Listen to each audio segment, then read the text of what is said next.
和侯府联姻那天，有个小姑娘身穿大红嫁衣，先我一步踏入侯府。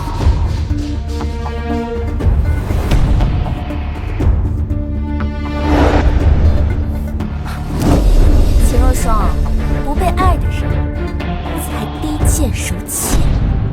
就算你是正妻，小侯爷心里也永远只有我的位置。哼！你敢不敢把你刚才说的话再说一遍？我说，你秦若霜就是个联姻的摆设，侯爷心里只有我。啊，这个你，侯爷心里的女人，笑我！我打的就是他心里的女人。秦若霜，你疯了！你闹够了没有？前姐她只是我的表妹，她只是为了维护我这个表哥，说了几句出格的话。你怎么这么野？简直不可理喻！怎么，吃了亏就成了没有私情的表兄妹了？你，我练的可是铁砂掌，论起扇坏人的嘴巴子，这京城里怕是没有我的对手。要不是我父兄战死沙场，他们用命换来的战功，需要有功勋的人来继承，怎么会轮得到你这个破败的侯府来娶我？这么早，来人！哎呦，为有这么大矛盾？你怎么一点好的不行？净学些下三滥的蝇营狗苟，像你表妹，干嘛还藏着掖着？垃圾！你们这阿糟的侯府，真是恶心！我呸！来人，把这侯府大门给我关了！哎，进去了。哎，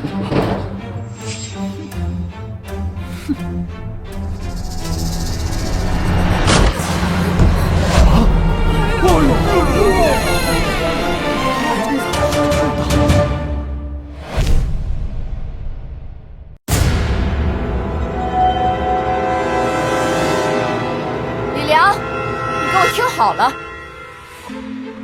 我父兄功勋在手，我选择任何一个权贵人家，他们都会把我捧在手心里，当珍宝一般对待。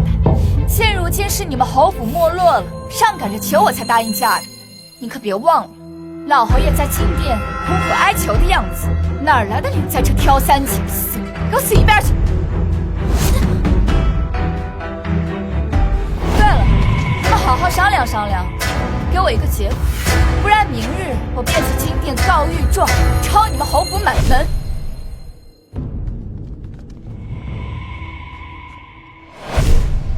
小姐，你刚刚可真是煞气腾腾，我看那小侯爷都快吓尿了。他们侯府今日啊，竟敢放任一个什么所谓的表妹来搅闹我的大婚，这定是精心设计下来的，真当我是个汉子？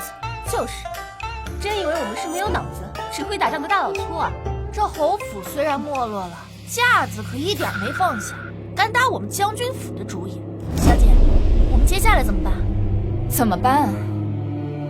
我父兄生前受赏赐的良田商铺众多，现如今将军府又只剩我一人，想必这侯府也早就盯上我的嫁妆，就等着苏浅浅把我镇住之后，好肥吃肥喝的吃绝户呢。这帮又当又立的垃圾，我一定是不能放过他们。他们不是想吃绝户吗？好啊，那我便反过来，把他们侯府吃干抹净。对，大不了把什么狗屁婚书撕了，再到战场上抡大刀。皇帝还能逼迫一个有战功的将军家的妇女非嫁人不可吗？那他的江山可就不稳了。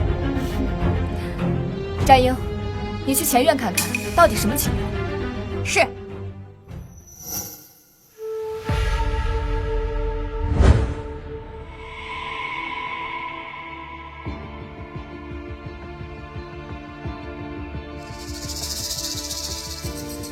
小姐，老侯爷出来了，正在安抚宾客。现在处理后宅事务的是侯府老太太。我就猜他们现在不搭理我们，定是准备兴师问罪。小姐，那我们怎么办？嘘，肯定是侯府派人偷听。这偌大的侯府，最在乎的就是面子。张英，赵英，听我命令，给我骂！得嘞，得嘞。小侯爷想对表妹直说呀，不用藏着掖着的。当了婊子还想立牌坊的垃圾，是不是那儿不行？不行就直说呀，咱们找郎中给你开药啊。咱们姐妹几个都是从死人堆里爬出来的，杀过的人头比你们侯府吃的米还多。想打我们小姐的主意，我呸！咱们让你有命享，没命花。哎呦，这就听不得了。舔这个大脸表妹的功夫呢，怎么不使出来啊？这侯府啊，就是贱。小姐，接下来我们怎么做？就等上他一步。若是他真的打算冷处理的话，那咱们也不用给他留余地。好，我们都听小姐的。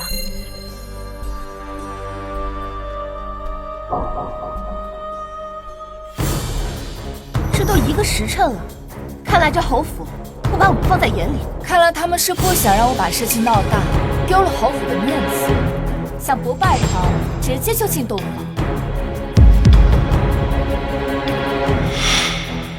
好啊，那我偏不如他们。姐妹们，现在把我送去喜堂，跟新郎拜堂。是。这里不是你们该来的地方，赶紧回去，回去！一拜天地。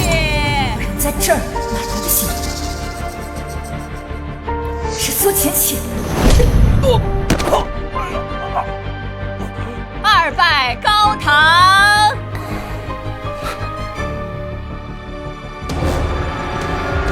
我看谁敢！我看谁敢！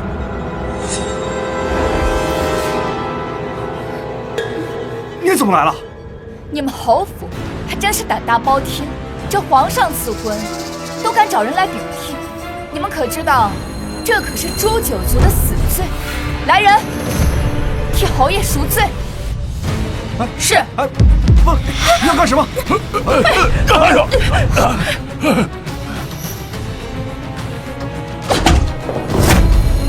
住手！快住手！别砸了！别砸了！别砸了！小双啊，老身与你们钱家也算是世交，你就看在我的面子上可好啊？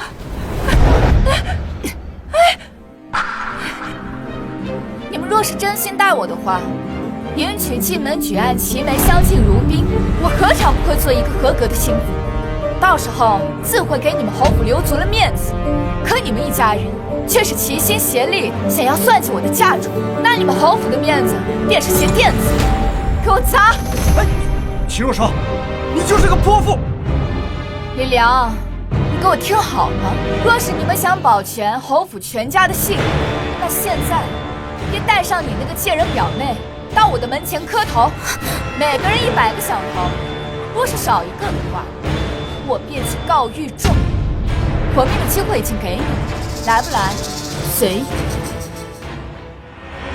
秦若霜，表哥，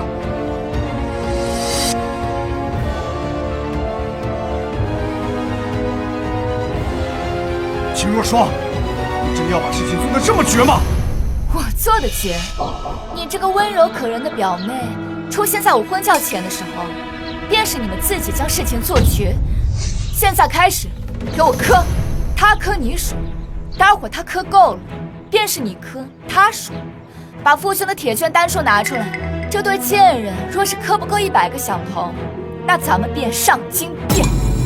是。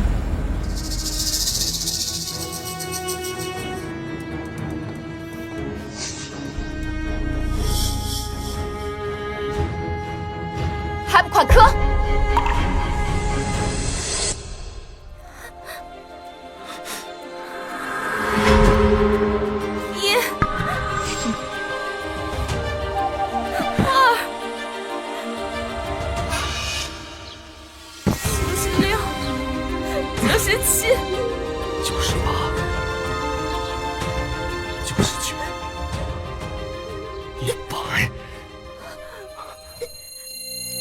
乖，这1两银子是赏给你的，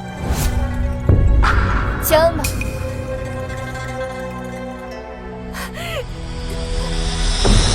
浅浅，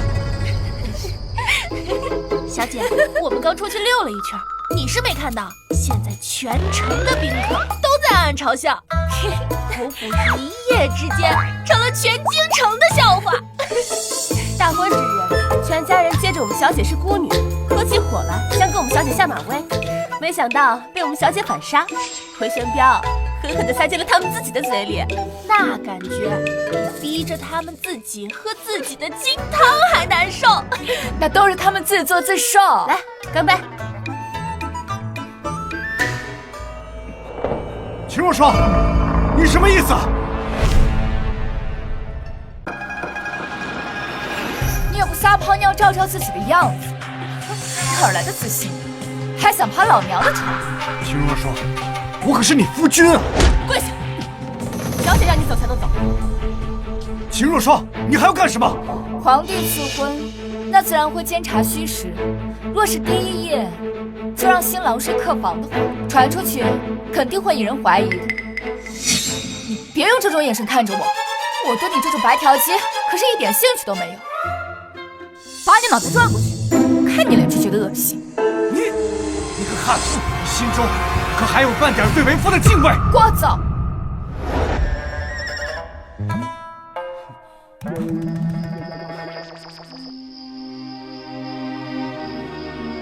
小姐，他已经跪了1盏茶的时间了，让他滚吧。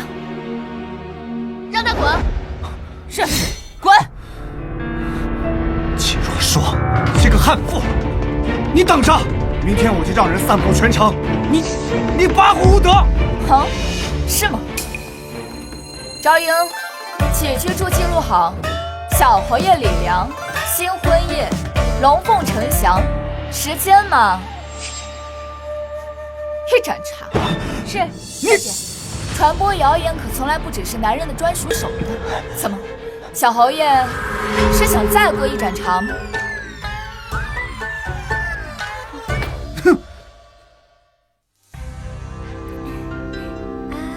嘿嘿，你听说了吗？甜吗？将军府的那个秦姑娘又怕上守活寡了。我听说呀，小侯爷那个不行，只有这1盏茶的功夫，姑娘进了洞房，出来还是个黄花大闺女。秦若霜，表哥，你没事吧？来人呐！表哥，你别吓我！活该！咱家小姐跟着将军久经战场，不仅会操纵兵马，还懂得利用舆情。她呀，真是踢到铁板喽！你这个没用的东西啊！整个京城都知道你只有1盏茶的功夫，1盏茶呀！现在侯府的礼单上全是府上的补品，侯府的脸都被你给丢尽了。爹，这真不怪我，我昨天晚上什么都没做，是那个贱妇。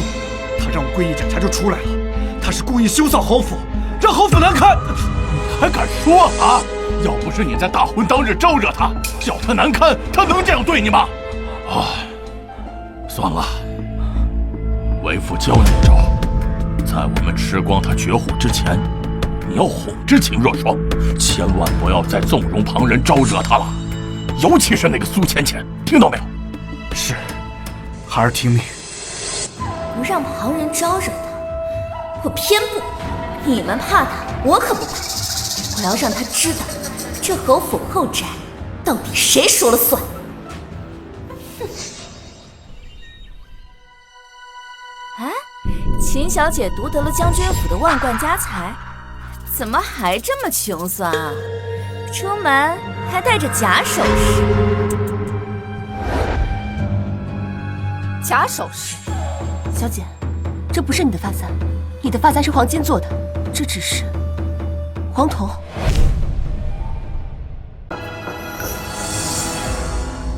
小姐，这只步摇也被调换过。无妨。哎呀，行了行了，人家秦小姐这将门虎女的，肯定跟咱们不一样呀。咱们是穿金戴银，金贵无比，人家秦小姐呢，真是不挑啊，什么破铜烂铁的都能带出门，你就直接说他只是会舞刀弄棒的土包子不就得了？我可没这么说啊。妹妹们先聚着，我先走一步。我看你还能得意多久？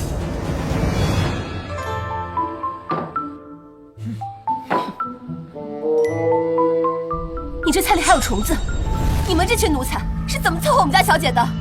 这哪里有虫子？我怎么没看见？我看这菜干净得很呢。既然你说干净的话，那便赏你吃。那倒也不用。你一个大老粗，还一副千金小姐的做派，吃个饭还挑三拣四，你个刁奴！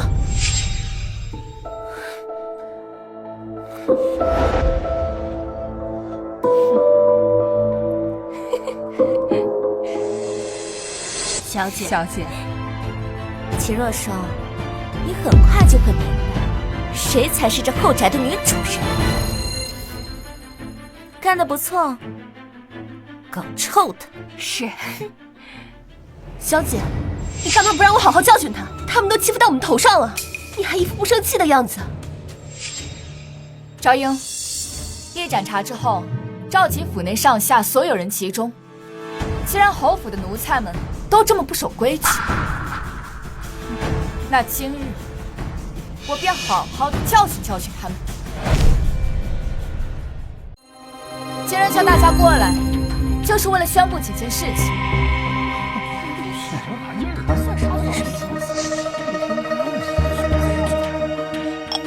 今天节日呢，侯府里倒是热闹得很，有一些不长眼的东西，以为我是什么好捏的软柿子。今天就是为了告诉大家，我既然有本事踏进侯府这个门，那便有本事能镇住侯府的鬼。之前那些不长眼的东西，该教训。哼，真假？侯府后宅向来是由我做主，这些下人也不是谁想处置就能处置。你手脚不干净，偷了我的黄金首饰，发卖给人牙子去做苦工吧。不是我，苗小姐救我，救我！陈嬷嬷，你在背后议论主母是非，犯口舌，卖给穷苦人家吧。我是侯府老人，不能卖我。至于你，在我的吃食里面投放不洁之物，既然这么不嫌脏的话，那便送去青楼接客吧。苗小姐救我！我这对秦小姐都是为了你呀！做钱，怎么100个响头还没磕够，还想继续？说来也是可笑，你一个寄居在侯府的访客，还真把自己当主子。你们今天都给我认清楚，看明白，给我记住了，到底谁才是这个家的主子？可不是什么阿猫阿狗的小丑，就能跳到我面前来装人。你等着，我这就去告诉表哥。现在整个侯府都指望着我的嫁妆过来，他们又怎么敢得罪金主？你就算是去了，也是王八齐活该，白费力气。原来小姐等着今日一次性拔干净所有的钉子，既是处置了刁奴，又当众警示了众人，看以后侯府里还有谁敢生事。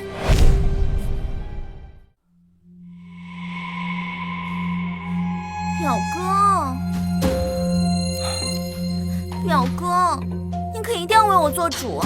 那个贱人竟敢如此对我，你说怎么办吧？倩倩，这事我也没招。现在整个侯府上下都指望着秦若霜的嫁妆过河呢，没有人敢得罪她呀。要不这样吧，过几天不是你18岁的生辰吗？我想办法去秦若霜那里弄点钱过来，给你大操大办，绝对让你风风光光的，好不好？真的？还是表哥对我最好了。秦若霜，到时候我定要好好修容你，把我失去的脸面夺回来。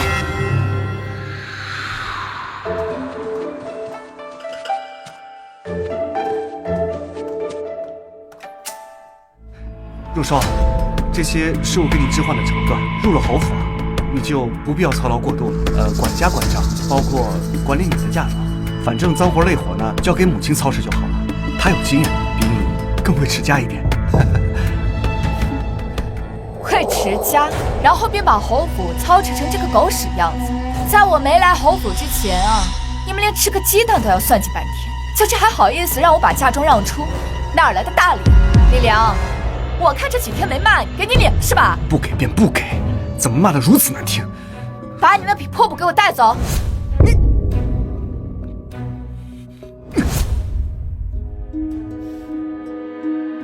小姐，听说过2日便是那苏浅浅生辰，小侯爷还要给她大操大办。看来眼下是没钱了，把主意打到咱们小姐的嫁妆上。战英，你过来。到时候你摆在这。到时，咱们也给他送上一件大礼。这表小姐一个18岁的生辰礼都搞得如此隆重，看来这侯府实力尚存呐。就是不知对一个寄养在家中的表妹如此重视，这正室夫人该如何自处呢？就是。表哥，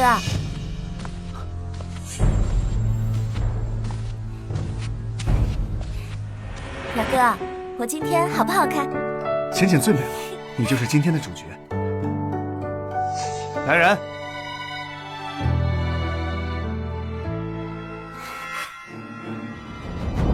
哎呦，这可是只有侯府正妻才能佩戴的规制啊！看吧，当初嫁过来的时候我就说，这秦若霜啊不会受宠。小侯爷明明给她穿小鞋，她又能如何？哼，我早就听说这女子不受礼法管制，就该这么治她。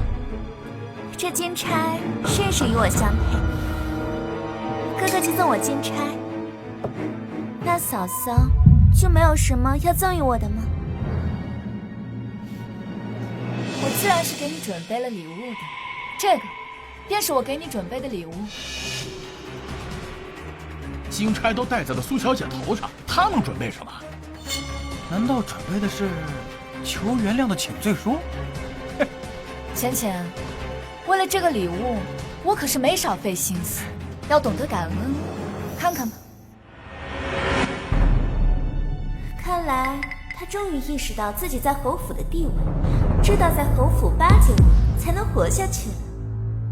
那我也就不拒绝嫂嫂好意了。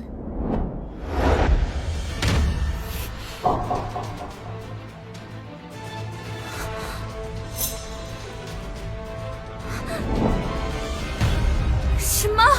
要送我去和亲？这……对，通过我的不懈推举，陛下可算是终于同意了，将你送去塞外当和亲贵女。我要去塞外和亲！什么？塞外和亲？塞外那里可是苦寒之地，边疆蛮子又粗鲁不堪。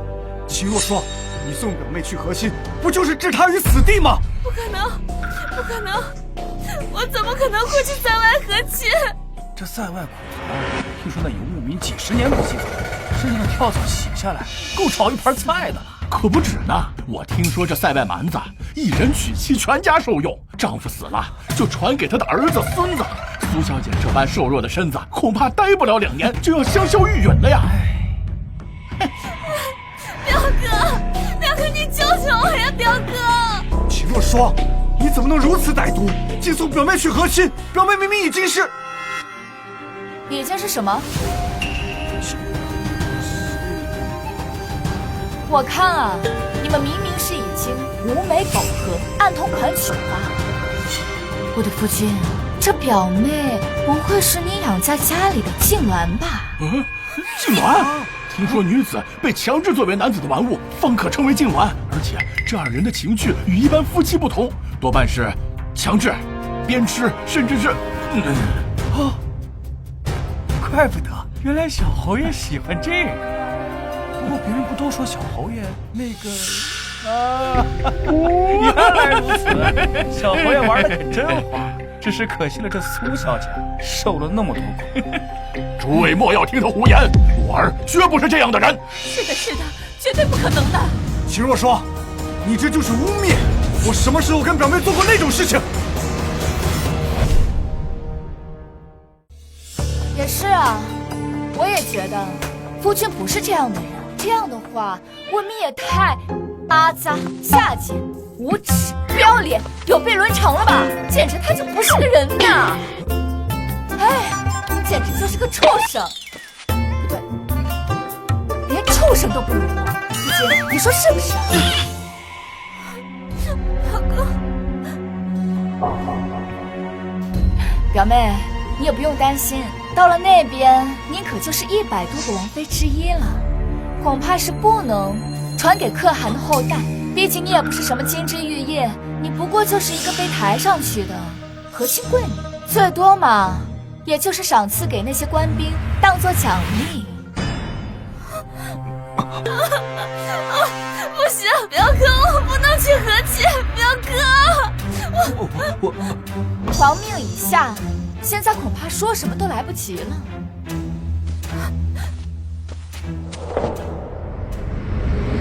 我不能去和亲，我已经怀了表哥的孩子，我已经怀了表哥的孩子。如此是王勇，还要继续进鸾了呀！你说什么？老爷，表妹，你说什么？表哥，我已经有了你的骨肉，这可是侯府唯一的血脉，你一定要留下他呀，表哥！你与表妹私通，还搞出了私生子，这若让陛下知道，恐怕你这封爵就保不住。老爷，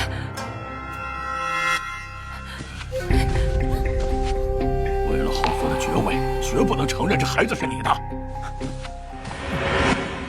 表妹尚在闺阁，怎么可能怀孕呢？表哥，我真的怀了你的孩子。小侯爷和表妹暗通款曲，可不是1天2天了，整个京城谁不知道？小侯爷现在不认，我们也就不相信呢。哎，只要这事儿没有传到皇上耳朵，这封爵之位就能保住了。哦，表哥，芊芊，当着这么多人面，一切配合我的权宜之计，不要告诉那些人我们的关系，否则我的爵位不保，我们的荣华富贵也就没有了。我岂不是还要被送去塞外和亲？你果然心里就没有我。只要你听我说的做，我保证不送你去和亲。真的？真的。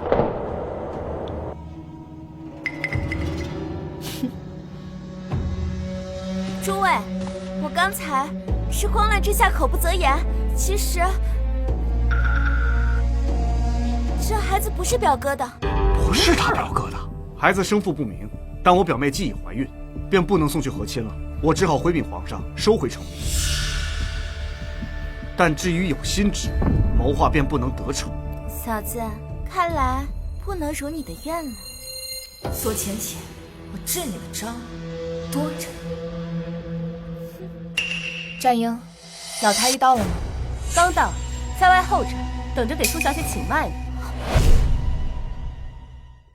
秦若霜，你什么时候找的太医？表妹莫不是以为我只是拿旨意吓唬吓唬你，实则什么都没准备吧？你这个贱人！表妹，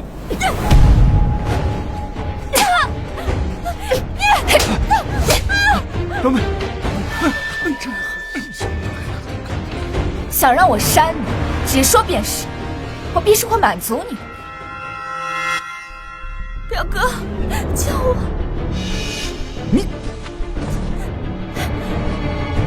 苏小姐，你就等着吧。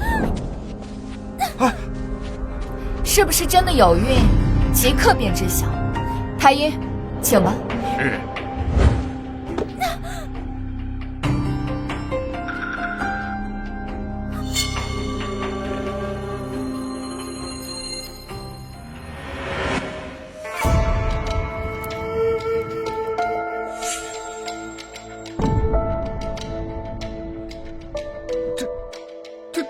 老太医，你确定这个是给人用的，不是给家畜用的？开玩笑了，微臣可是专业的。苏小姐，这是头一次怀胎，胎气自然是不稳，需要用这稳胎针扎入小姐脐下3寸的位置，只有用这粗针才能稳住散掉的胎气。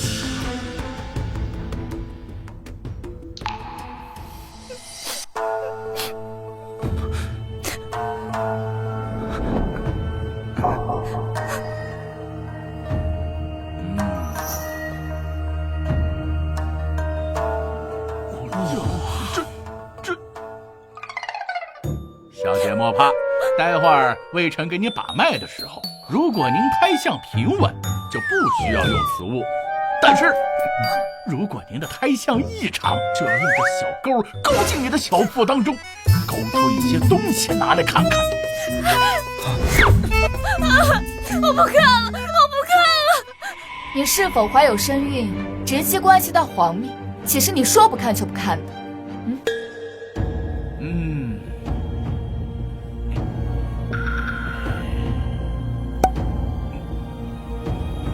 这是听胎筒，需要在火上烤得火热之时，就要往小姐的小腹中扣上去。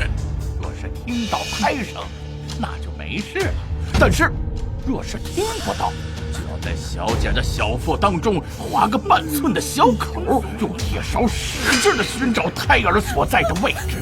找到了，便罢了；若是找不到，就多划几个小口，直到找到为止。苏小姐，那微臣就开始啦。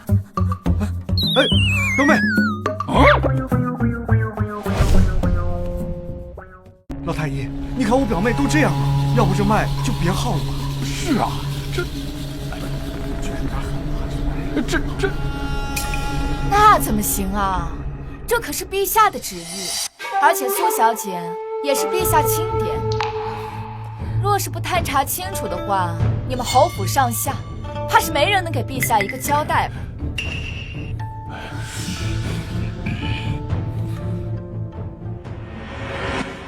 就算是再宠爱的表妹又如何？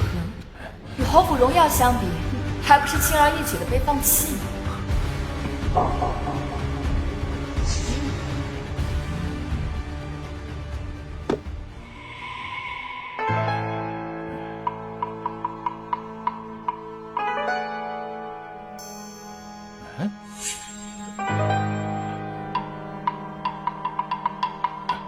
秦小姐，这苏小姐她没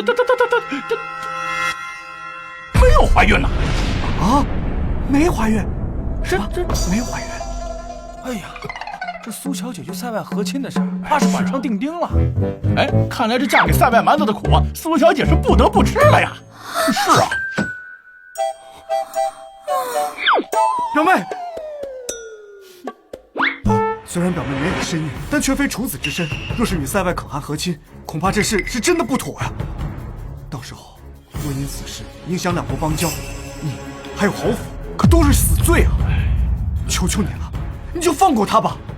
若霜，咱们都是一家人，不能因为一个表妹拉上全家人去死吧？以后后院都听你的，还不行吗？小姐，老夫人都说了，把管家对牌钥匙给您，你就网开一面吧。什么？对牌钥匙？不是说后宅都听我们小姐的吗？那不就是让我们小姐管家？我，哎呀，是。既然老夫人跟老侯爷都这么说了，那我这个做儿媳的又岂敢不答应呢？既然如此，和亲一事，我会去向陛下禀明的。这个结局正合我意。苏浅浅、李良还有侯府这些人，我怎么可能让你们轻易解脱？我要留着你，慢慢折磨。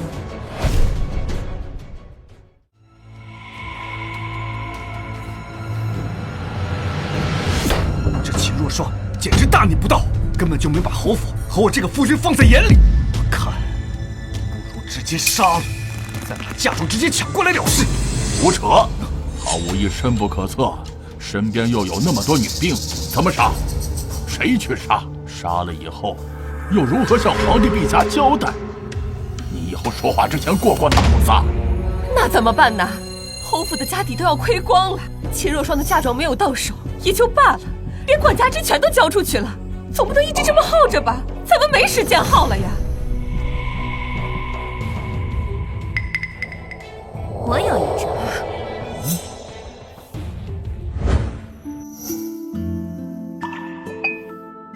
有事便说事，别在这里浪费我的时间。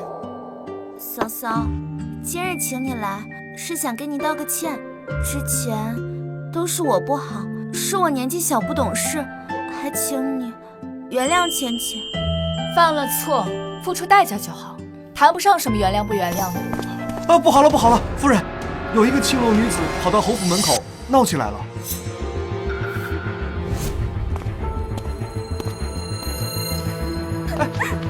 这成何体统？夫人，求求你给我一条生路吧。我们找一青楼女子，谎称是表哥相好，要纳尔府为妾。以秦若霜的性格，定是不能容忍与妓女共侍一夫，定会大闹。到时我们便以7度之罪休了她。哎呀，这个方法好啊！按律被休的女子的嫁妆尽归夫家所有，这样一来，我们就能名正言顺的留下她的嫁妆了。对，这样既能解决侯府的财政危机，又能把她赶出去，岂不是一举两得？秦若霜，你能打能杀又如何？这后宅的争斗还得靠脑子。你说清楚，到底怎么回事？我与小侯爷两情相悦，宁愿在青楼里长久的等着侯爷，也不愿接别的客人，所以保姆就把我赶出来了，说夫人不能收留我进府伺候小侯爷，我便真没活路了。你这是在逼迫我们小姐吗？我们小姐是将门千金，岂能与青楼女子共侍一夫？我说夫人，人家都求到这个份上，我看您就答应得了吧。是啊，同为女人，你怎么忍心看着别人被逼上绝路？这也太铁石心肠了。实在不是我逼迫夫人，我是真走投无路了。说夫人不能收留我，我便真只有死路一条了。夫人，你若不让我进侯府，我便长跪不起，以死明志。哎，你看看你，这小美人为我沦落至此，若我再不给个名分，那岂不是太不负责任了？今日谁说话都不好使啊！我一定要纳美人入府，日日宠幸，双宿双栖。嫂子，我看这位妹妹实在可怜，若是真的渴死在这儿，岂不是让外人笑话我们侯府薄情寡义，将门千金铁石心肠，表哥也会痛不欲生呢。我跟表哥这番添油加醋，秦若霜必定更加怒火中烧，说不定还会当街打死这个妓女，到时候便正中我们下怀。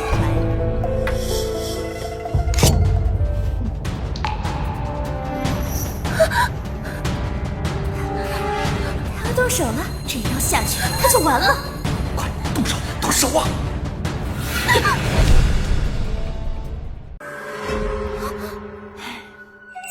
妹妹如此情深意重，做姐姐的又怎么会不成全呢？我出身武将之家，不上红妆，不过这个短刃可是我多年随身携带的，今日便送给你了，当做纪念吧。起来吧。这怎么可能？你就同意了？为夫纳妾，乃是贤妻之责，为什么会不同意呢？可她是青楼女子，我连你都能忍受，更何况一个青楼女子？你不行，我不同意。我们正式夫人都同意了，表小姐是以什么立场拒绝呢？怕不是忘了，现在后宅归我们小姐，小侯爷的正式夫人管呢。我只是想拿着妓女设计秦若霜这贱人，可从没想过让这妓女入府分我的宠啊！表哥，你说句话呀！小侯爷方才也说了，今日啊，谁说话都不管用，他定要娶美人入府，日日宠爱，双宿双栖。放心吧，我一定会照办的，并不会让咱们偌大的侯府没了面子，也不会让夫妻日夜煎熬。虽然此事没有扳倒秦若霜，但是得了一个娇媚动人的美妾，这不亏呀。今日之事呢，单凭夫人做主吧。哎呀，夫人，您真是好气量啊！如果是在下的话，恐怕没有那么宽大的胸怀。是啊，我家夫人要是如此，我死了也愿意呢。哎，小心点，嫂子听见。这怎么可能啊！老娘现在就让你死！嫂子，不是那意思呀！等一下呀！姐妹们，回家吧。不行，我不同意。就算你不介意她是青楼女子，但良贱不可同婚。若是你让表哥纳了贱妾，便是违逆律法，照样可以休了你。你说这个呀？小姐，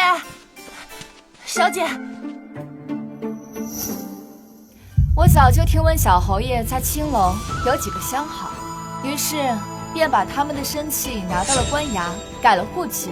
他们现在可都是良女。可她毕竟曾是青楼女子，传出去对表哥的名声不好。可就连是青楼女子，小侯爷他都一视同仁，这不更显得情深意重吗？但她还没有分住处。我住的西院还有间空房，即刻便可入住。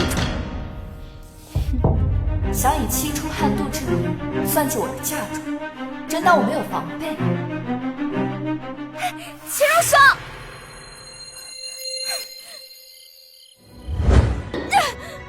明明说好是为了算计秦如霜的，你竟真将这个贱人纳入府了！那是迫不得已啊！那秦如霜不吃这一套，事情都架在那里了，我能怎么办？放屁！我看就是想纳妾。纳妾怎么了？我堂堂小侯爷，府里添个人怎么了？你没说过只爱我的，渣男！不服！你看看那秦若霜多大度，要是你再这样，我就不来你这儿了。好啊，不来便不来，谁稀罕？到时我投井自杀，你不要后悔！你还敢威胁我？我威胁你怎么了？啊！渣男，渣男！你还敢挠我？渣男！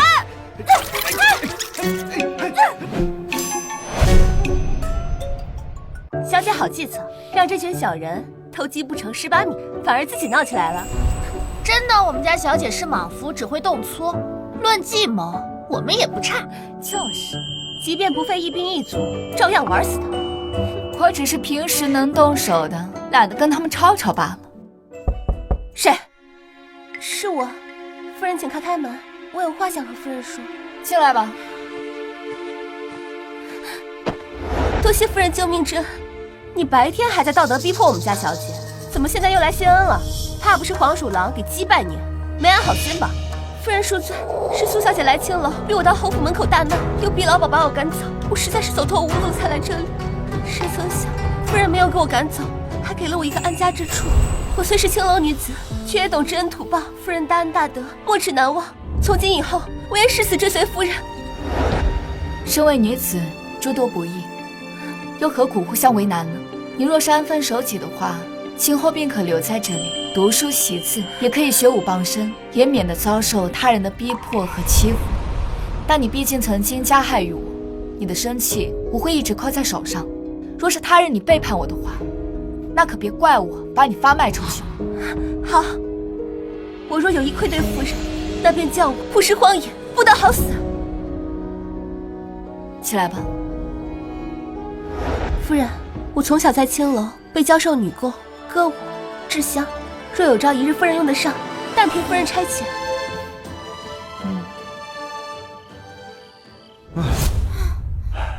秦如霜，让你跌了这么大一个跟头，春日宴上我定要让你好看。今日长公主举办的这春日宴，是为了给太子殿下选妃，为此还设置了不少比试呢。你看，这尚书府的小姐，这舞姿可是要拔得头筹了。只是这太子殿下从未露过面，也从不近女色，不知道会不会是面目可憎啊？那又怎样？这可是太子殿下，未来的储君，权倾天下，有多少名门贵女赶着想嫁呢？殿下，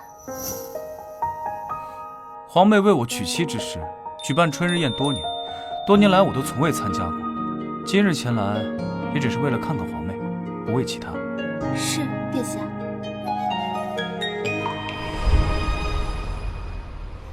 这京中才女果然不凡啊！这舞姿，名动京城。一般吧，还没柳红跳得好。你一个舞刀弄剑的懂什么？有本事你上去比啊！我才不去。好，真好，妹妹的舞姿果然不凡，有京中赵飞燕美名。多谢长公主夸赞。众所周知，我皇兄不喜欢寻常女子，琴棋书画他都不在意，平生痴迷武学。第2场比试便比武艺。诸位姐妹，有谁可愿意来？还有比武环节呢？还有比武环节呢？那都是京中未出阁的女子参加比试，你一个已婚妇女就别凑热闹了。我想比就比，你莫要管我。哎呀，你快回来，别闹！哎呀，你个泼妇！回禀长公主，这场比试我想试一试。这不是小侯爷刚娶的夫人吗？为了太子选妃设置的比试，他来凑什么热闹？就是，他一个有夫之妇，还敢觊觎太子殿下？春日宴是为皇兄选妃，也是为诸位姐妹举办，让姐妹们开心，何必拘泥于有没有出嫁？难道出嫁的女子便不配一展风姿了吗？谁愿与秦小姐一试？我来。哇，这不是我朝第1女将军慕如兰吗？穆将军久经沙场，若他说是本朝女子武功第2，没人敢称是第1。听说穆将军久仰太子殿下已久，恐怕这场比试势在必得。放心，我会让着点你的，必不会叫你缺胳膊断腿走出去。这秦若霜还真以为自己武艺了得，待会儿看穆将军怎么把他打趴下。最好杀了他。请出招。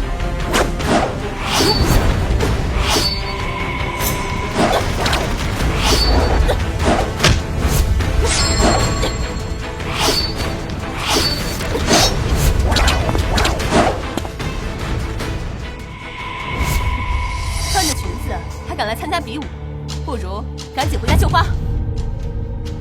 武艺高低不在穿着，将军也是女子，莫不要小瞧这裙子。看枪！将军枪法刚劲，是个少见的好手。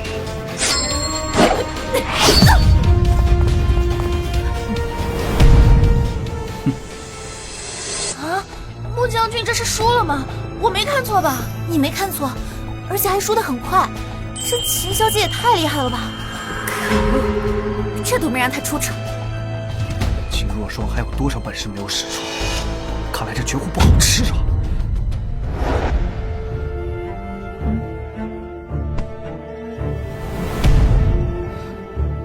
将军枪法了得，却输在了傲慢和轻敌。哼，那便不是我技不如人，我不服，要求加赛。公主殿下，我要求加1场射箭。若是射箭武艺，秦小姐都在我之上，那我便输得心服口服。秦小姐认为如何？当然可以，难得遇到像穆将军这么强劲的对手，我当然愿意。武痴，不过倒是跟一个人挺像的。这是特制的箭靶，射中靶心，轻而易举。要如何才能赢过对方，全看2位的本事。看来要赢过他，需要出奇招。穆将军，这次若是再输了，可别再嘴硬了。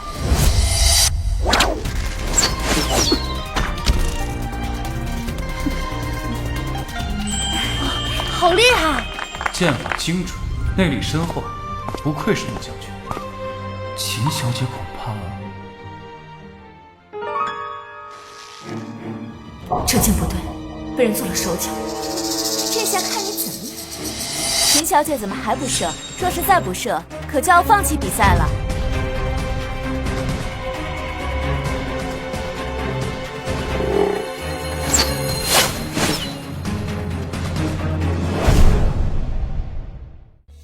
哼，秦若霜，你这剑术妹妹也太差了吧！哎呀，我说嫂嫂，你快赶紧下来吧，别给表哥丢人了。秦若霜，你终于当众出丑了。不应该啊，秦小姐武艺高强，不该一箭都没中啊。毕竟是深闺里的小姐，会些武艺强身健体也就罢了，估计从没有练过射箭吧？那还敢接下比试？真是丢人现眼。不对，谁说我没射中呢？穆将军，还请你到术前一趟，不要让别人觉得我作弊了。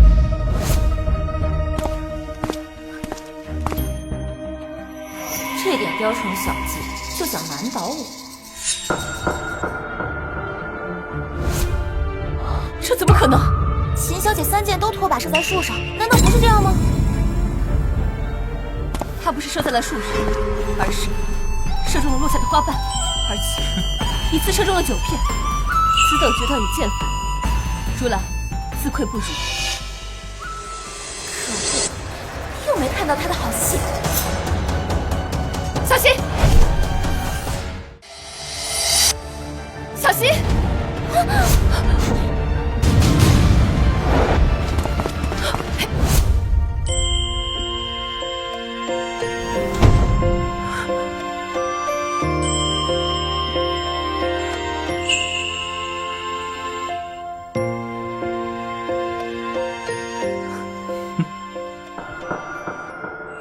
秦小姐，对不起，你的剑，我……将军，你乃是众人心中的榜样，更不可当众这么说。我知道此事一定是受人指使，交给我便可。殿下，如兰今日算是见识到了什么叫人外有人，天外有天。回去必定精进技艺，不再骄傲自满，自请戍边3年，磨练心性，望殿下应允。看来秦小姐对穆将军的影响颇深，也好，本宫应允，谢殿下。秦小姐，我在京都亦有亲信，若有事儿，让亲信传信给我就好，我必全力相助。好。这秦小姐当真是奇人，可恶，这个秦若霜怎么什么都能化解？长妹，你还有什么招对付她？有，我还有一步杀招。今日比试，本宫看得颇为尽兴，也多亏了秦小姐参与，望各位姐妹也可以在本次宴会上尽兴。长公主殿下，嫂嫂其实还有一事未告知你，若您知道了，肯定会更加高兴。啊？是什么？他又要整什么幺蛾子？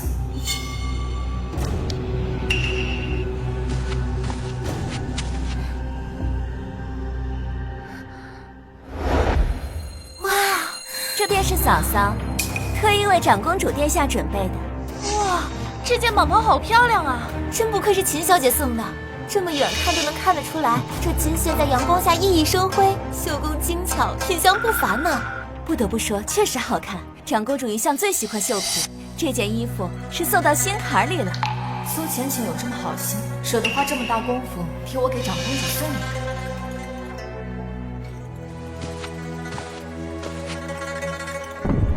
果真是好的，非常有心意。是啊，长公主殿下，这可是嫂嫂亲自一针一线为你缝制的呢，只为送给长公主殿下。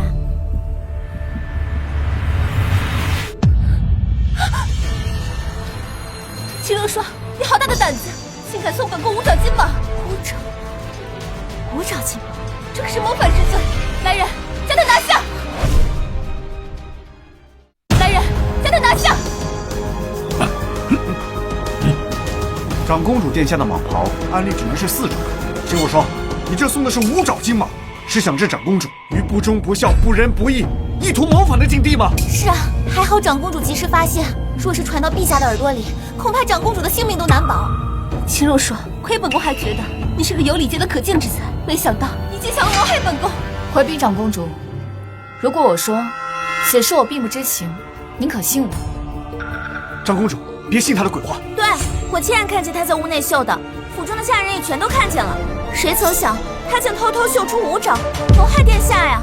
秦若霜，前几日我已经在侯府中散布你要给长公主送蟒袍的事，众人皆知蟒袍是你所绣，这次我看你怎么逃脱。长公主，此事与侯府无关。虽然秦若霜是我的夫人，但她犯下如此谋逆之罪，绝无转圜的余地。若您想处置她，就算是立刻斩杀，我也绝无二话。就如此耐不住性子，恨不得我被当场斩杀，好立即拿了我的嫁妆，吃了将军府的绝户似的。秦若霜，你既然做出如此大逆不道的事情，就别怪本宫了。压下去。是。慢着。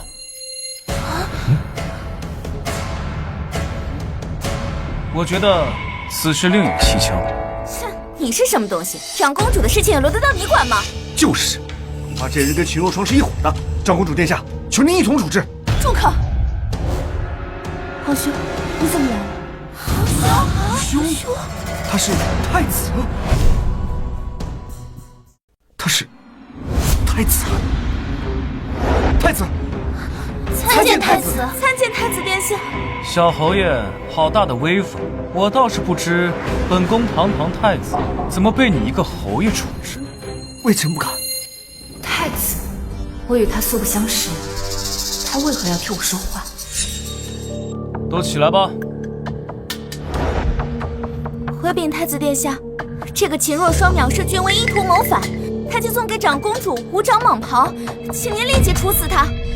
好大一顶帽子呀！苏小姐一口一个意图谋反，你可知谋反乃是诛九族的大罪，你们侯府一个都跑不掉。不是这样的，此事乃是秦若霜一人所为，我们不知啊。我愿立刻写下休书。此刻，这罪妇与侯府再无关系。秦小姐，你有什么想说的？回禀太子殿下，此事确实与我有关。哦。还请太子殿下将这蟒袍交给我，再给我准备一碗清水。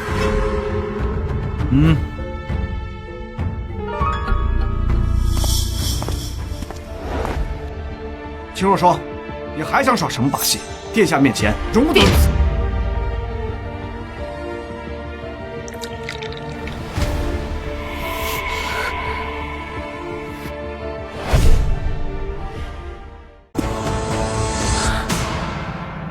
奇了，原来这不是龙爪，而是一朵金花。金花，你不是说万无一失吗？不知道是怎么回事，我明明让人绣了5爪的，这怎么是4爪？幸好我早有准备。深夜来找我，可有什么紧要的事情？夫人请看，这是什么？5爪金蟒，这可是皇上才能穿的衣服。你可知道，私制此袍可是死罪啊！夫人恕罪，是苏小姐吩咐我绣的。苏小姐吩咐我绣这5爪金蟒时，我便觉得奇怪，想到今日府邸私下都在传，夫人要给长公主绣一件蟒袍，在春日宴上送给长公主，便更是心生疑惑，赶紧来跟夫人说明。5爪金蟒，看来他们是想置我于死地。柳红，你精通女工，可有什么破解的法子？奴婢会一特殊技法，能将它变成双面形。到时你将它浸在水中，纹样会有所变化。既然你们要加害于我，那就别怪我反将一军。回禀太子殿下，回禀长公主，此乃琼花，乃是天下无双的祥瑞之花。这金蟒脚踏祥瑞之花，寓意着福泽绵长。臣女祝长公主千岁千岁千岁。长公主千岁千岁千岁。若霜，方才是本宫冤枉你了，望你不要怪罪本宫。你有什么心愿，本宫都帮你实现。臣女确实有一个愿望，还请太子殿下和长公主一定要成全。你尽管说，本宫能做到的都满足你。既然方才妹妹这么想替臣女送礼物，那便让她给在座所有的贵女屈膝下跪，并说：“姐姐，我错了。”若霜说的都对，这样来化解众人对我的误解，如何？想得美，秦若霜！我好歹是侯府的人，好歹是小侯爷的表妹，你这样折辱我，这表哥的面子于何地？你就不怕表哥怪罪于你吗？难道小侯爷会为了一个远房表妹怪罪我这个正妻吗？听说侯府内宅常年是表妹当家，今日一看，似乎真是如此。秦小姐乃是功勋忠义之后，又是皇上钦点的侯府正妻，你一个侯爷竟然帮着外人来欺压皇上钦点的正妻，这事要传到皇上耳朵，我看你这小侯爷有用当。不会，怎么可能？你能让他做什么，他照做便是。表哥，他还不照做？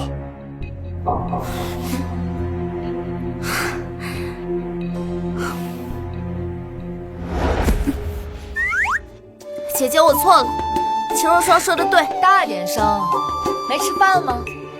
莫不会是这长公主的宴席没有把你招待好吧？姐姐，我错了。秦若霜说的对。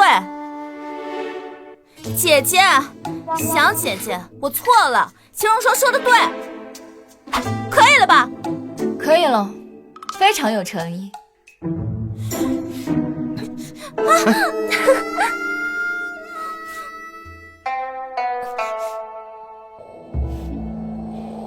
秦若霜，让你出这么大仇，我一定要杀了你！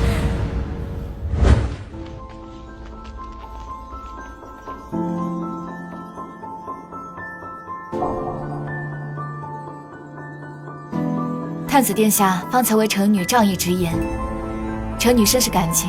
七小姐客气了。不过，本宫看你倒是极为面熟，你可曾随着秦老将军去过边关战场？父亲，哥哥，我得胜归来了。看你这身男儿装，像什么样子？这未来怎么嫁人了？嫁不嫁又能怎么样嘛？反正我知道，你们啊一定会养我一辈子的。我现在呢，就只想身穿戎装，升骑战马，在战场上杀敌，守我大夏边疆。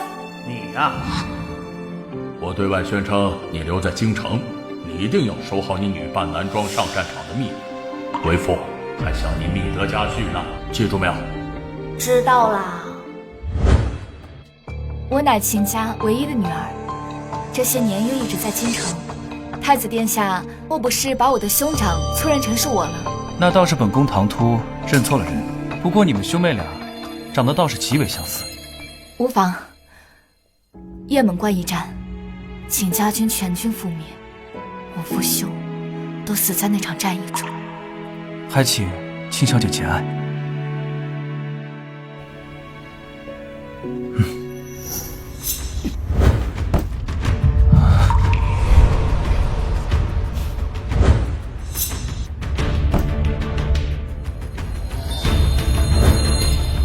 就是他。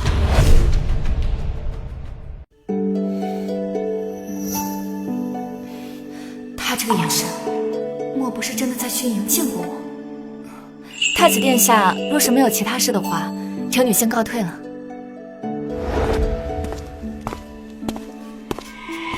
没想到多年后再见，你已嫁为人妇，侯府乃龙潭虎穴，他们屡屡算计于你，今生就算没有缘分，本宫也会护你一世平安。开得真漂亮，这个不错啊。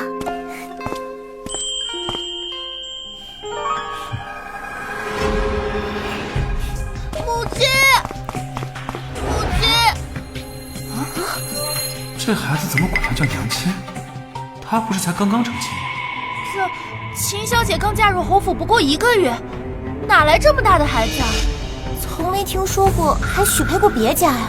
难道是私生子啊？一定是了，私生子都找上门来了，恐怕是京城最大的丑闻了。老将军名声全让他败光了。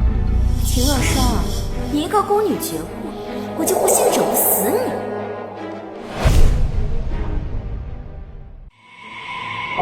这两人还真的跟狗皮膏药似的，一个阴招接着一个阴招，让人烦不胜烦。你是谁家的孩子呀？为何要乱认娘亲啊？我是你的孩子啊，母亲。孩儿知道你现在是侯府的夫人，不想认孩儿，可是孩儿好想你，求你别不要孩儿。呀，嫂嫂，这是你的孩子啊？哎，你别说，眉眼跟嫂子还真有几分相似呢。表哥，这么大的孩子，表哥你已经不知？我完全不知。秦若霜，原来你嫁入侯府前就与他人私通，还搞出这么大个孩子来，你把我们侯府当成什么了？简直是不守妇道，给我们京城闺女的脸都丢尽了。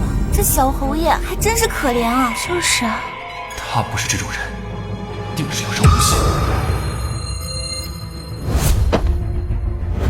长公主殿下，此贱女瞒着我与他人私通，还生出个孩子了，微臣实在不堪耻辱，还请长公主为微臣做主啊！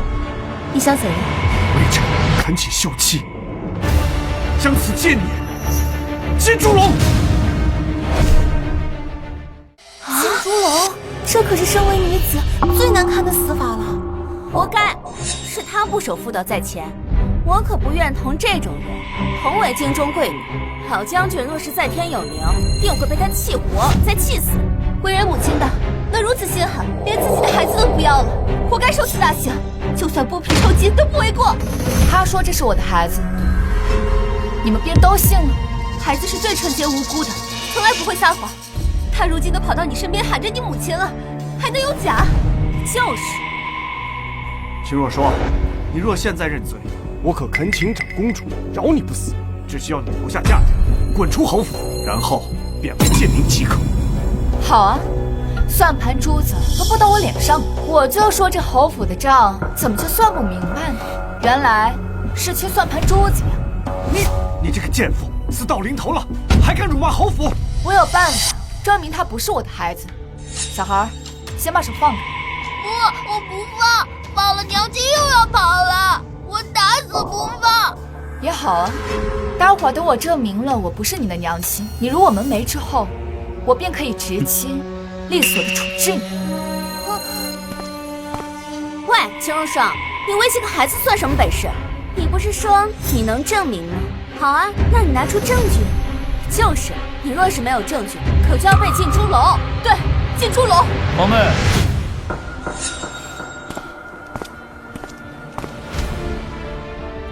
这些就是你推荐为太子妃的京城贵女，刚吃了人云亦云的亏，就又人云亦云，简直就是一群无脑的蠢货。在事情没有弄清楚之前，我若再听到有人胡说八道，立刻拖出去杖毙。秦氏，你可有什么办法证明？我需要长公主允我派人回侯府取一样东西。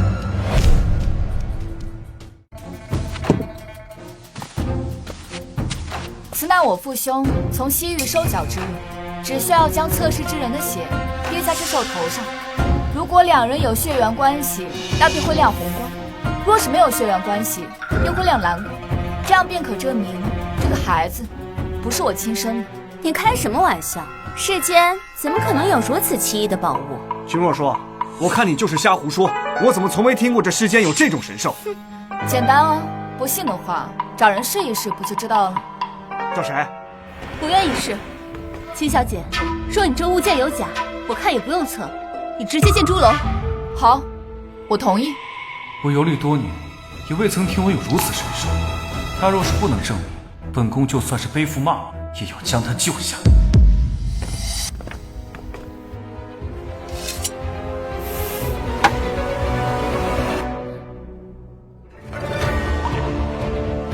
月儿，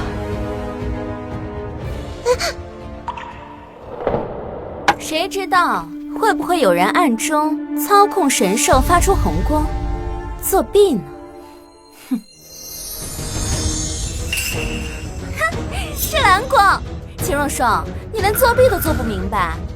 京中谁人不知，丞相府家的小姐育有一女啊，就是这个孩子。你这鬼东西，却说这孩子不是亲生的，你还说不是耍大家？我看呀，你就该被扒光衣服进猪笼。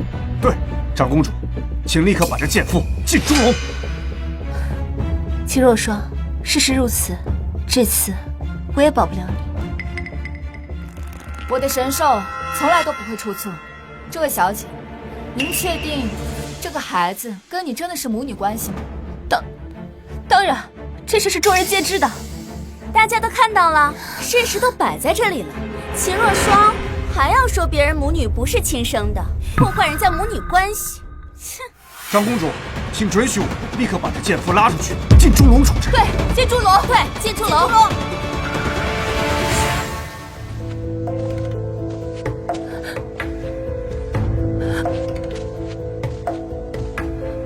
陈夫人，孩子我已派人带走，你最好想想清楚，这孩子到底是不是你亲生的？要当众袒护这个贱人。本宫问话，什么时候轮得到你来插嘴？怕不是活腻了？求太子饶命啊！玉儿，的确并非我所生。姐姐，你说什么？玉儿不是你亲生的，你胡说什么？这怎么可能？其实，这孩子是我一姐所生。我一姐受夫家虐待，还含恨而死。她夫家又重男轻女，我怕这孩子在他们家根本撑不到几天，所以我将他抱了回去，谎称是我所生。抚养之间，我原以为这个秘密可以保留到我死去，没想到今天却被秦小姐的神兽测出。还请今天的各位替我和玉儿保密。今日之事，日后不得外传。若是被本宫发现，必然深究。那也就是说，秦小姐这个神兽是真的。就算这神兽是真的，那也并非能说明这秦若霜和这孩子没关系啊，还是要做过测试之后才能知道。秦氏，测测吧，这下便能还他清白了。不行，如果神兽测出秦若霜和这孩子没有血缘关系，我和表哥就要遭殃，绝不能让这事发生。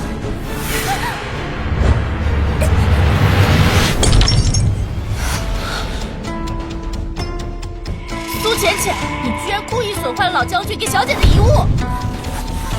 长公主殿下，臣女是不小心的，是后面有人推了臣女一把，臣女这才不小心跌出来的。神兽受损，这还怎么测试？怎么还秦小姐清白？是啊，长公主，刚才我表妹就站在秦若霜跟前，说不定推她之人正是秦若霜，就是为了不想让我们看出她跟这个孩子有关系。我提议，她要换个方式证明，否则还是要请朱荣。这么想让我换个法子，是担心这法子能还我清白是吗？秦若霜，你故意推我出来打碎神兽，只能说明这孩子就是你亲生的。我看你现在就要被禁猪笼，还要扒光衣服游街示众。谁说神兽碎了便失去作用了？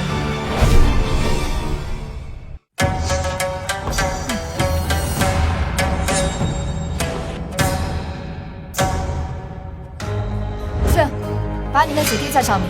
娘亲，太爸疼，孩儿不测，不测。放心吧，以我的手法，定不会弄疼你的。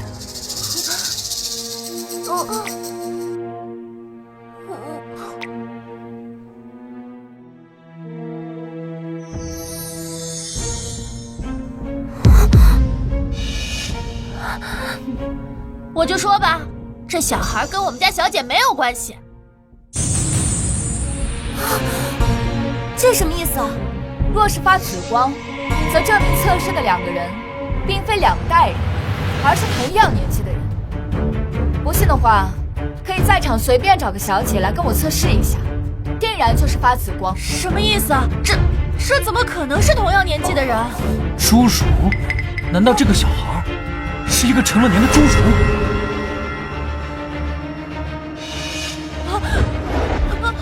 想往哪儿跑？这事真的不怪我，是他指示我，让我认娘的。我对此事并不知情，你休要污蔑我！这是你给我写的契书，让我谎称是孩子，诬陷秦小姐婚前不忠。事成之后给我良田百亩，上面还有你的旨意呢。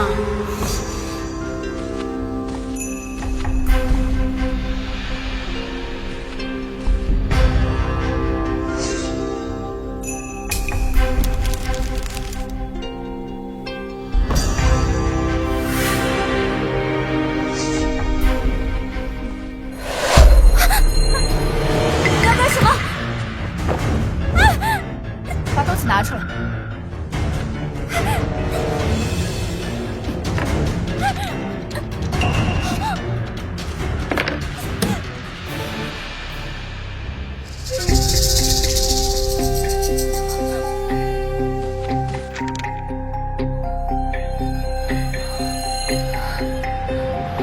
果真如此，竟然是你在诬陷秦小姐，还当众用这样的下三滥的手段来诬陷侯府正妻，我看你是活够了！殿下饶命啊！殿下饶命！我不是故意的，求你放过我。契约都签了，还说不是故意的。如果真的不是故意的话，那天下的地契、房契都可以随意收回，就说不是故意签下的就行了呗。就是，你谋害秦小姐是板上钉钉的事没跑。我原先以为是秦小姐对不起侯府，没想到你这个女人蛇蝎心肠，竟如此对自己的嫂子下毒手，而且用此事将秦若霜置于死地，反被她害了。这事不能怪我，这个侏儒是秦若霜的姘头，这个侏儒是秦若霜的姘头。苏小姐，我看你是疯了，已经气得开始说胡话了。从春日宴开始，苏小姐就一直针对秦小姐，若是只有1次2次也就罢了，可是那么多次，但凡是个明眼人都该看出来这是个阴谋。就是，苏小姐这是拿长公主、太子殿下和我们当傻子耍呢。我有证据。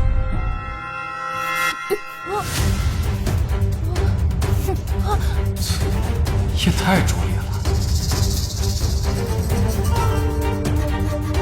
诸位请看，这就是秦若霜是她姘头的证据。竟真有啊！就一块手帕，能说明什么？就是，万一是你偷的呢？除此之外，我还有证据。他的后腰处有一个胎记。他怎么知道？我还知道，胎记是红色的。秦若霜，你当真有此胎记？回禀长公主，臣女不敢隐瞒，确实有此胎记。你讲，秦小姐，你当真是如此浪荡之人？可我之前还那么信你。我早就说了，他不是什么好东西，对将军府丢人。秦老将军竟养出你这样伤风败俗的女儿，他是如何得知我后腰处有胎记的？还知道胎记颜色？秦若霜啊，秦若霜，你更衣时我的丫鬟曾经偷偷看到，没想到竟在此处派上了用场。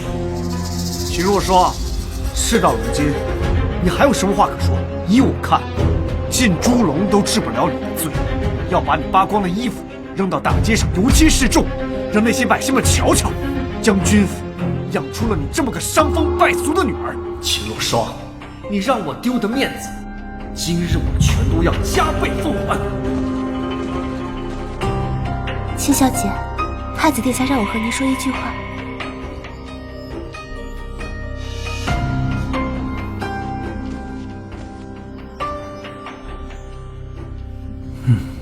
苏浅浅，既然你们害了我，那我们就新仇旧恨一起算。秦若霜呀，秦若霜，我劝你最好赶紧俯首认错了。就是，我确实有胎记，但你可知道我的胎记大小如何，又有什么特征？我当然知道，知道什么就快些说出来，莫要磨磨蹭蹭。是红色的。还有呢？有铜钱大小，是圆形，没那么深。胡扯！回禀长公主，回禀太子殿下，我身上的胎记是小时候救兄长时被炭火所伤，边缘带3道浅纹，形状像柳叶一般，远远比铜钱要大得多。刚才那名男子只知道我的胎记是红色的，其他的便一概不知。想必呀，便是刚刚有人趁慌乱告诉他，而刚刚靠近过他的人，便只有苏浅浅。长公主殿下，我刚刚真的什么都没有做。这条帕子正是我前几日所丢。苏浅浅，你偷窃主母的东西，偷窥主母的隐私，告知外男，你可治罪？我没有。你的嘴当真是硬。方才我已经全部看到，是你将丝帕藏于袖口，又假装从那侏儒胸口掏出，之后在他耳边低语几句。秦若霜要紧，有一红色胎记，只不过因为时间有限，只说了一句话，这才露出了破绽。就是啊，我没有。你没有？那我方才看到的是什么？难道你想说，是本宫在诬陷你？污蔑当家主母可是重罪。夫人想怎么做？发卖为奴，永不入京。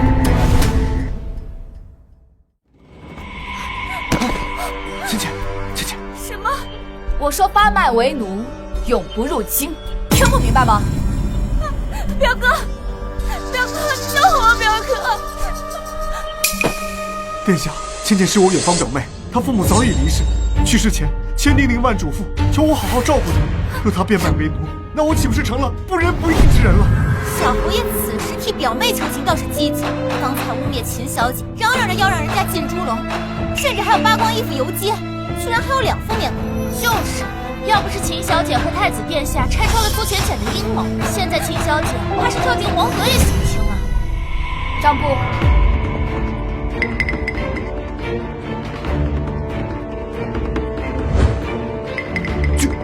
这是什么？3月初6，支银200两，给苏浅浅买金钗；4月12，支银3000两，给苏浅浅购置外宅。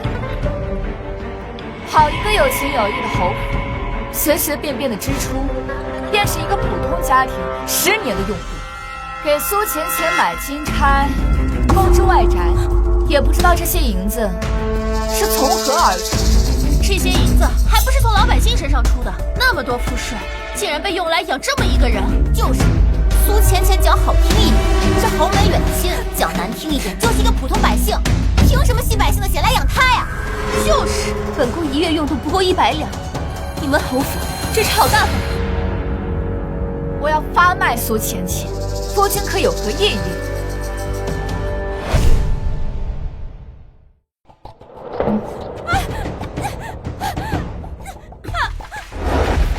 秦若霜，我不会放过你的。不放过我，你可得有这个本事才行。秦若霜，你不能搞死，你不能搞死！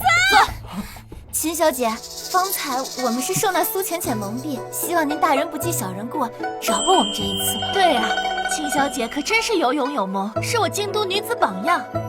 以后我们定为秦小姐马首是瞻，若是有人说你不好，我们定喷他个体无完肤。我也是，我以后定会对秦小姐唯命是从。若霜真是好有魅力，本宫真是喜欢的很。她像如此，被她吸引是件很轻易的事情。长公主谬赞了。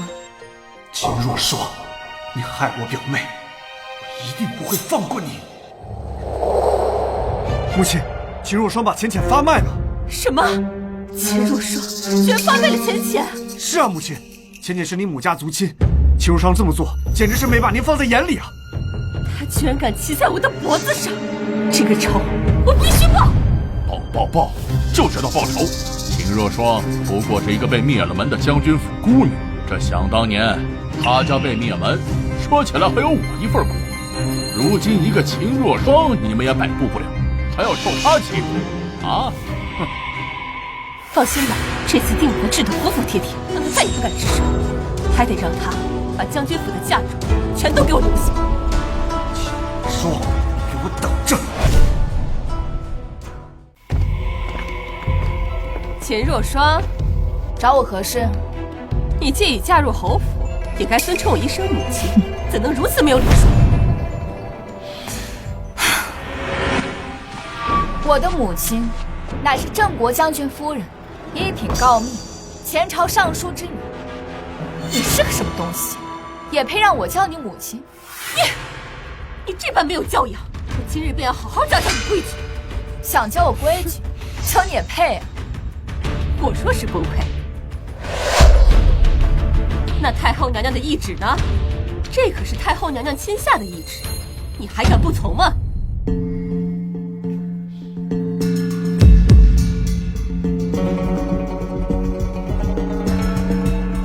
太后娘娘的懿旨，谁敢不从啊？你想怎么教？唉，从明日起，你需每日天不亮就来给我请安，给我斟茶倒水，按肩捶腿。还有啊，我这身体不好，你须得给我煎药，我那药需要文火3个时辰，烈火3个时辰。你需要亲自守着我的药锅，若是敢离开半步，或是让我不满意，那即刻扫地出门，留下所有价值。这才是你的主要目的。听明白了吗？听懂了。不过我觉得呢，这并不能解决问题。什么？老夫人身体不好，我呢倒是有一个法子，保证能让您身体康健，宛若18。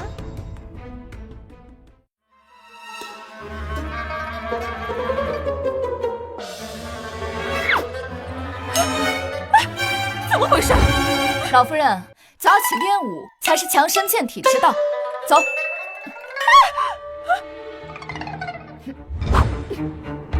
嘿。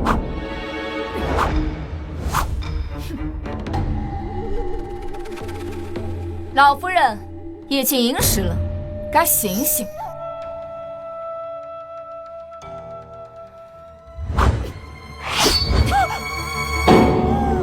夫人，夫人。哎呦，这个秦若霜，也不知道是我教训他，还是他折腾我呀。老夫人，该起床练武了。每天鸡不见就喊人起床练武，我这把老骨头都散架了，我才不去。老夫人，我这可是按照您的吩咐，带您强身健体呀。您若是不去的话，那我走了。等着。老狐狸又想出什么阴招，不过无论什么阴招，最后也只能自讨苦吃。老夫人，您还有什么吩咐？你把我折腾成这副样子，你得去给我买最上等的药材和补品，要100年血莲、1000年人参、10000年血参，这些钱就从你嫁妆里扣。到时候把药材一卖，他的嫁妆还不是落到侯府手中？想变着法儿的克扣我的嫁妆。好，这些都需最上等的药材，若是有一点残次品，我就去太后娘娘那儿告你一状，叫你即刻扫地出门，嫁妆也不想带走。老夫人您放心，我一定给您准备最好的。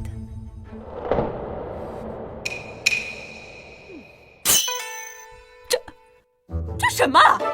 这个是野菜汤，这个是野菜丸子，这个是野菜炒野菜。老夫人，您身子虚弱，虚不受补，这必须得清养。您可知道这一桌子野菜我费了多大的功夫啊？我让你去买最好的药材，你弄这么一桌兔子吃的东西干什么？哎呀，老夫人，您怎么还着急了呀？你不会要咬人了吧？定是心火太旺。来，喝点野菜汤，清清火。秦若霜，我可有太后的懿旨，你要是胡搅蛮缠不听我的，我就去太后娘娘那告你。我这可是去宫中特意请来了庞老太医，太后娘娘也同意了这种补法了。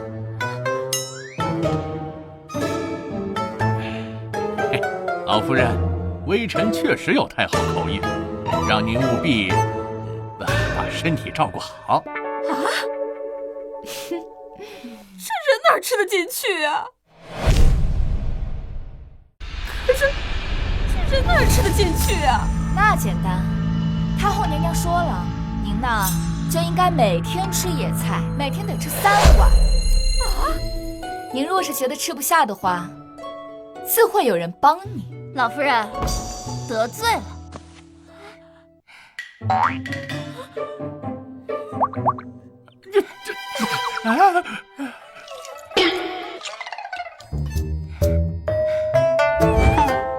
等一下，我自己吃。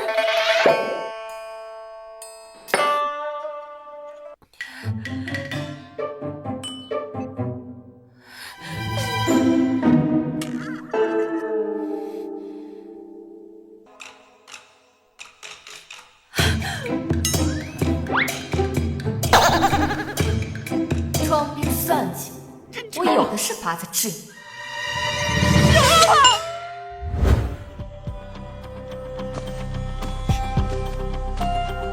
老夫人说了，不要的事情她暂时不跟你计较。但是太后的懿旨还没完，老夫人让你去祠堂替她抄经，18部祈福真经，抄不完不许睡觉。这怎么抄得完？你这不明摆着欺负人吗？就欺负你了，怎么了？我们老夫人可是有太后懿旨，不愿意也可以。把嫁妆拿出来呀！你回去禀报老夫人，我现在就去。深夜叫我去抄经文，肯定是计划着别的什么阴谋诡计。刘红，你懂得最多了，你随我一起去。秦若霜，这次你死定了！刘红，别抄了，赶紧尝尝，可甜了。夫人，我们今天不是抄经吗？而且这是祠堂啊，你怎么吃上贡品了？这又不是我家的祠堂。再说了，侯府的这些祖宗能教出这样的后代，肯定上辈子也没少干那下杂事。吃吧。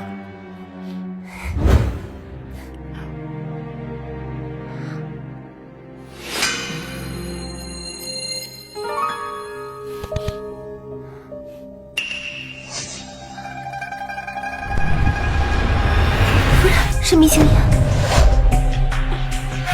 一起。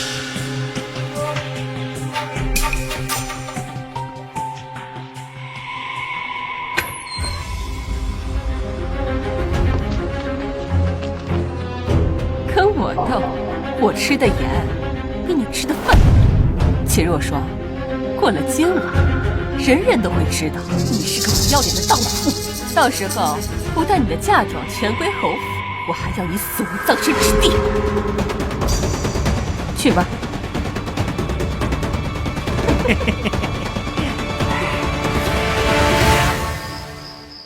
怎么会有这种事情发生？莲儿这才几日不在府中，他就按捺不住寂寞，勾引男人。这要是真的，本侯定将他进猪笼。啊，这是怎么回事？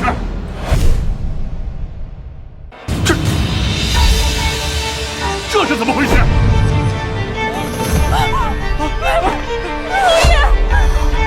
老夫人，您在这儿做什么呀？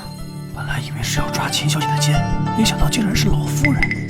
没想到老夫人一把年纪还玩得这么大，难不成这侯爷老了，满足不了老夫人了？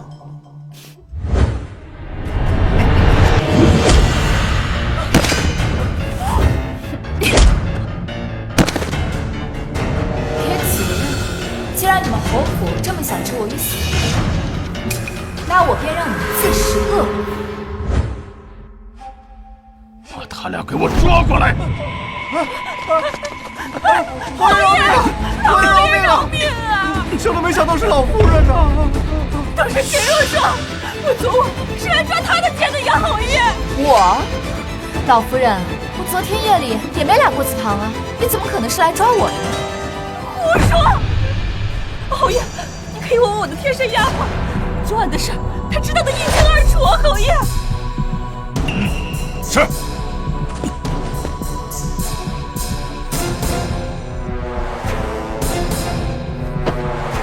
昨晚是你叫秦若霜来的祠堂？老侯爷，你快跟侯爷说呀！我没有。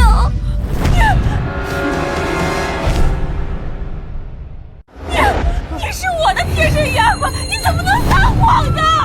我没有撒谎，我没有。侯爷，侯府众人皆对下人苛待，可自从我管家之后，下人们的待遇提高，遇到事情我还会贴补银钱。现在侯府众人早就为我所用，连贴身丫鬟都这么说了，想必不会有假。肯定的，老夫人怎么会想陷害自己的儿媳呢？看来给老侯爷戴绿帽子这事儿是板上钉钉了。够了！你这个伤风败俗的贱妇，把我的老脸都给我丢尽了！侯爷，你听我说呀，侯爷！闭嘴！这个奸妇，给我拖出城外庄园去，看押起来！没我的命令，不许外出！那个床子又破又老，我年事已高，身体又不好，你把我送过去，不就是要我死吗？谁让你给我戴绿帽子的？带走！李然，多年夫妻结婚，你不能这么对我！秦若霜，我做鬼也不会放过你的！做人斗不过我，做鬼我更不怕。带走！讨厌！走！讨厌！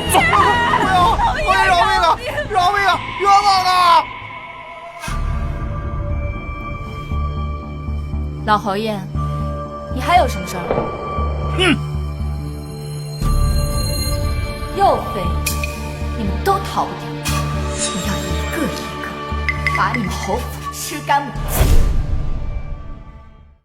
小姐，自从苏神浅被流放，小侯爷整日棉花素柳，都把家安在了那些烟花女子的床上。那不是正好吗？给我省事儿了，省得我天天看他那张脸犯恶心。小姐，小侯爷回来了，现在在侯府门外。烦人的玩意儿又回来，走吧，去看看。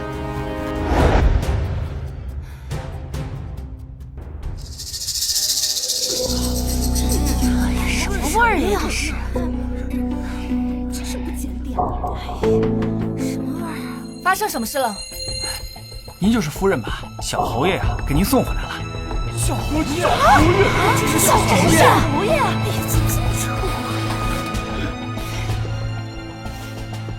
哎呀，看这脸！小侯爷天天和我们巷子里不同女人来往，早就得了花柳病。我们说送他回来吧，他说不愿意见夫人。但如今呢，小侯爷实在病得厉害，我们就只能给您送回来了。我说这小侯爷太不爱惜自己身体了吧？怎么弄成这个样子？夫人名声一向很好，秦老将军和小将军在世的时候，没少给我们施粥一礼。这小侯爷真是身在福中不知福啊！就是你看这。秦若霜，我不想看见你。良儿，这他妈真丑！侯府的人还真是虚伪，可惜演技拙劣，父慈子孝的不好。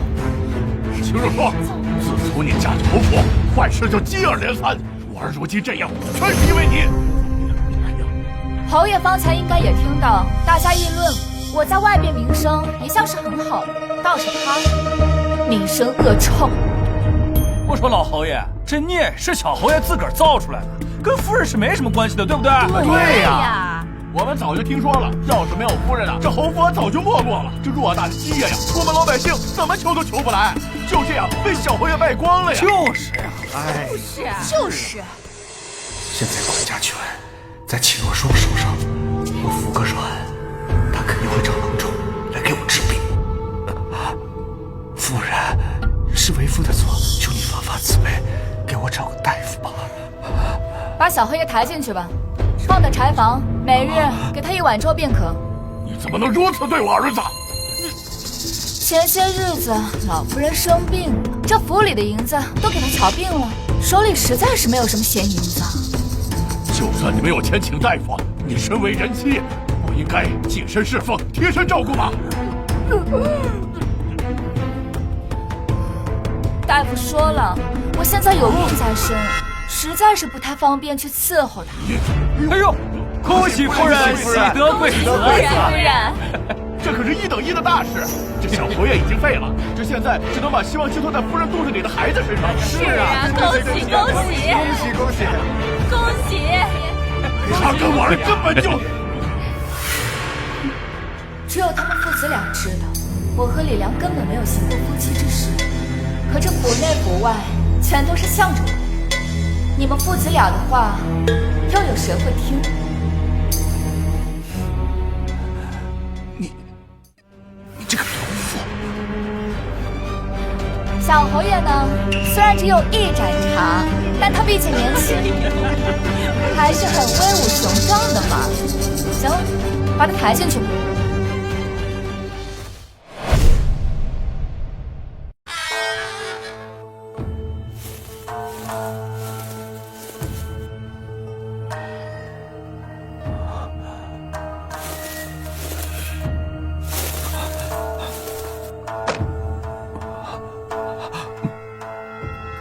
想当初，秦家战败是我一手促成，没想到如今我们家却被将军府的一个孤女搞成这副样子，我的心实在是不甘了。那个女人竟然真的将我关在柴房里，每日只给我1碗粥，她是诚心想饿死孩儿。父亲，这一次断不可留的。为父有办法了，本侯出手，这次必将他碎尸万段。哼！小姐，小姐，佳音，出什么事了？你平日里可不会如此鲁莽。小姐，我刚刚听老侯爷说，秦家战败与他有关。看来，老将军和少将军的死与他脱不了干系。我这几日在查看侯府的账簿，就发现了有许多猫腻，还有一笔巨额的支出，想必这定和前线有关系。难道他们勾结外邦？你去联系太子殿下，你我要见他。是。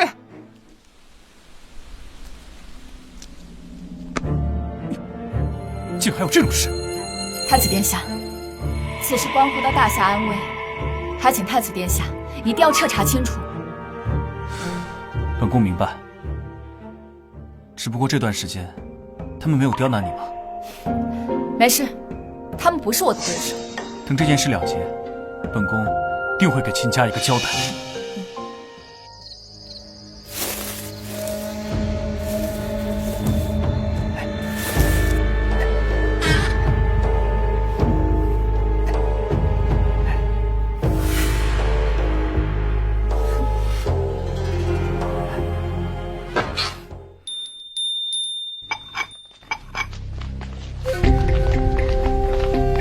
秦若霜，看到太后娘娘还不赶紧下跪！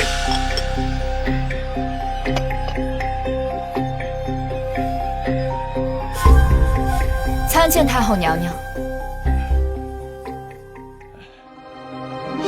太后娘娘，请看，这秦若霜竟敢在我侯府行着巫蛊之术！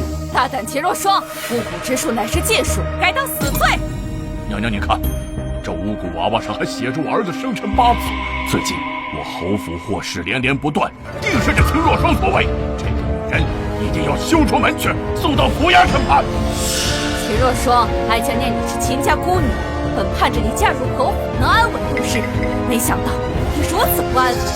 这一次，哀家也留你不得了。哀家也留你不得了。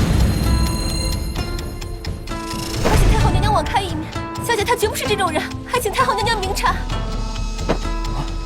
请太后娘娘明察。反了，你们都反了呀！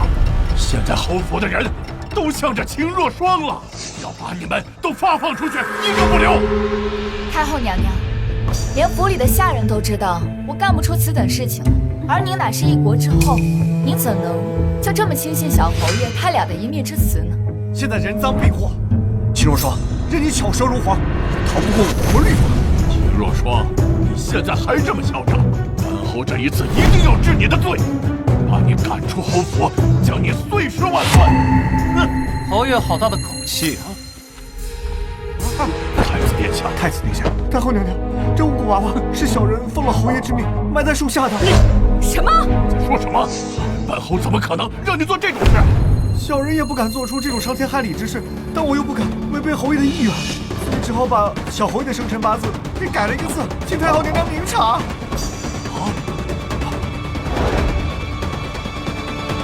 当真写错字？夫人，在我母亲生病的时候，给了我一大堆银子，要不是夫人，我的母亲恐怕早就没命了。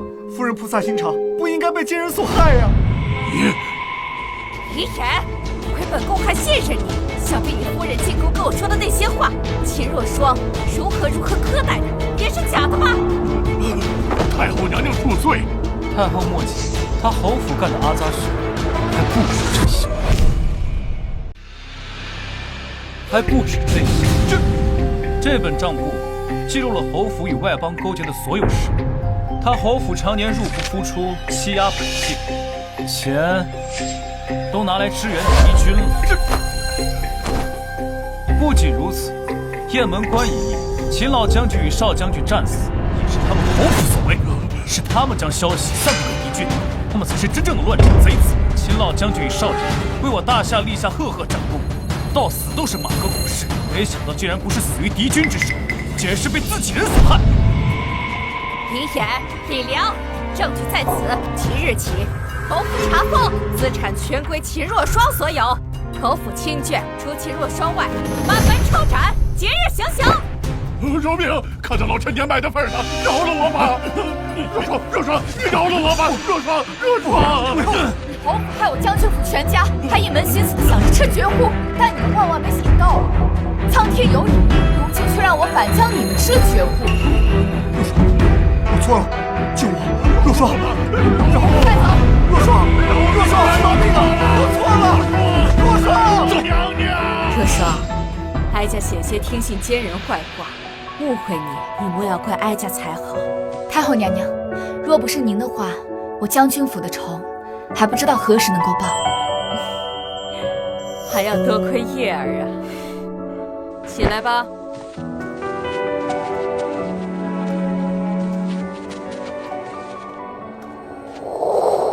若霜，其实从多年前你女扮男装，第一次随父兄上战场时，我便倾心于你，直到你嫁入了侯府，我当时便想着暗中护你一世平安。到了后来，我才知道你与那小侯爷只是空有夫妻之名。现在侯府已倒，你可愿随我回去？本宫许你太子妃之位，以后你便是一国之母。本宫保证以后不会再娶，绝不会让你再受人欺负。谢过殿下，不过若霜已经想明白了，这后宫庭院并不是我真正想去的地方。我一心只想前往边关，去完成父兄尚未完成的事业。好，那明日我便请奏父王，封你为镇国将军。即日出发，镇守边关。谢过殿下。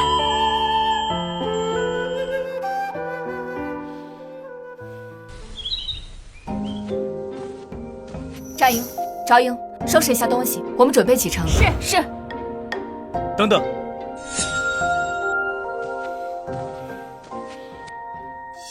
秦将军，我已向父皇禀明，自愿戍守边关3年。将军可愿带我一同前往？我萧明业愿为秦将军鞍前马后。将军既然要守着百姓一世太平，我便随将军一起守护万世。